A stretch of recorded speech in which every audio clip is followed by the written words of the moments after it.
Support WrestleTalk! Donate on Patreon. Hello and welcome to the WrestleTalk News. I am El Fakador Laurie Blake. And after the whole Austin Aries debacle at the end of Impact's Bound for Glory last week, where he just popped up at the end of his World Championship match against Johnny Impact, no-sold the finish, swore at Don Callis, and flipped off all the fans in attendance, one would think a double would have limited chanceries left in the wrestling business. As you probably know, it came out later that his contract with Impact ended at the bell, and now he is a free agent. And while waiting for this crap storm of his own creation to blow over, he's been keeping a low profile on Twitter. But now, he suddenly reappeared. Has he apologised? Begged for a new contract with Impact? Scouted out for some new work? No. He's been finding and retweeting as many tweets as he can that call him an A-double hole. Some choice examples include: really gratifying to witness the continuing saga of Austin Aries alienating people so thoroughly that one day no one at all will hire him.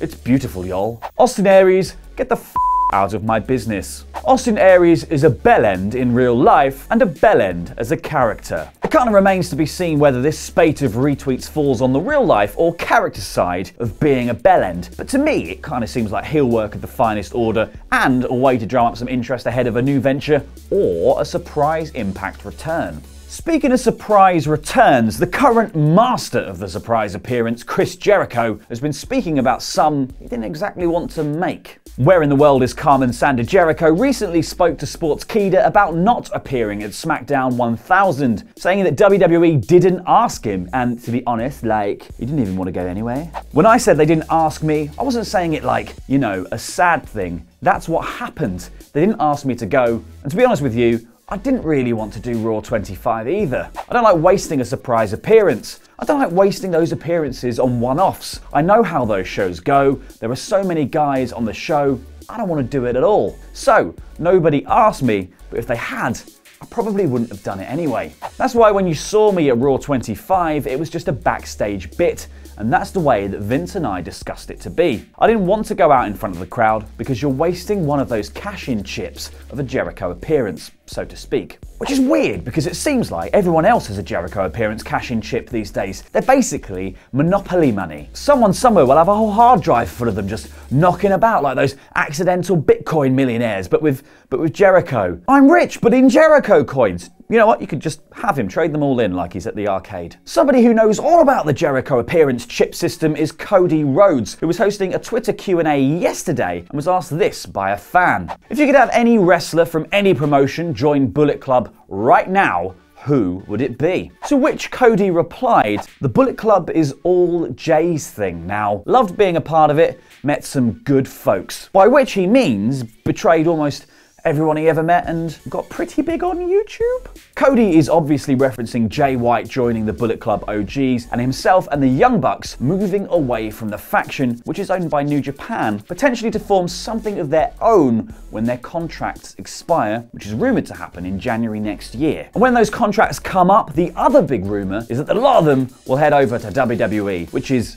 being teased quite heavily now. In fact, a fan tweeted Scott Dawson of awesome underused tag team The Revival to ask which tag team he wants to face that they haven't before. His reply was two simple words: Young Bucks. The tweet obviously caught the attention of Nick Jackson, who said, "Let's do it," and his brother Matt then weighed in with agreed. Maybe one day. Maybe one day next year? Yeah? Yeah. Although, according to Dawson, this is the kind of stuff the Bucks would have to look forward to in WWE. This week on Main Event, it's Bobby Roode and Chad Gable versus Dash and myself, as long as it's not heavily edited. It's a great match that exemplifies what tag team wrestling is all about. Don't give up on us yet. There's a reason we're called The Revival. If it is heavily edited, then it will still sort of exemplify what tag team wrestling is all about. There are 4 people in a match and you have to tag in.